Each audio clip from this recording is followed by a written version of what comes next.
नमस्कार दोस्तों।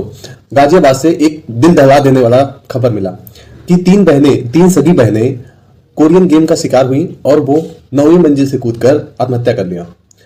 अभी उनकी उम्र क्या थी? निशिका जो थी वो 16 साल की थी, प्राची जो थी 14 साल की और जो पाखी थी वो 12 साल की थी।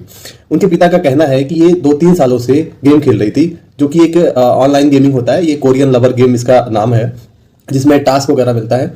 तो इसे ये इसकी शिकार हो गई और इनको इतना लत लग गया इसमें कि ये डूब गई इसमें और ये स्कूल जाना बंद कर दिया और सारी चीज़ों में ये इन्वॉल्व होना बंद कर दी।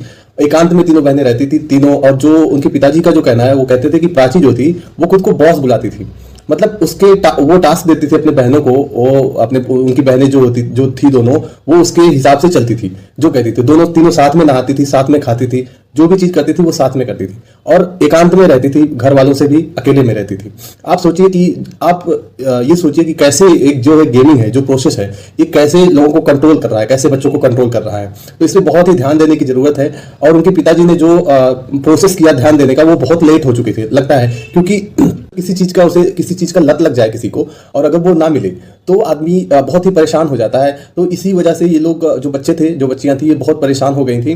तो इन्होंने एक सुसाइड नोट लिखा जिसपे लिखा कि सॉरी पापा, और ये लिख के ये अपनी बिल्डिंग के 9वीं मंजिल से कूद के छलांग लगा दिया और वो उनकी जो है तुरंत डेथ हो गई।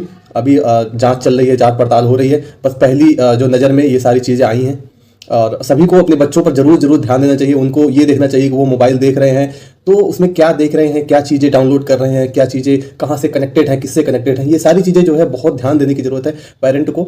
अगर ध्यान नहीं देंगे तो बच्चों की हालत यही होने वाली है, क्योंकि कम उम्र में लोग सारी चीज़ें समझ नहीं पाते, उनकी समझ कम होती है और वो एक दलदल में फंसते जाते हैं। तो अपने बच्चों पर ध्यान दें और बड़ों को भी इस पर नज़र रखना चाहिए, अपने फैमिली वालों को भी बच्चों पर नज़र रखना चाहिए। शुक्रिया दोस्तों।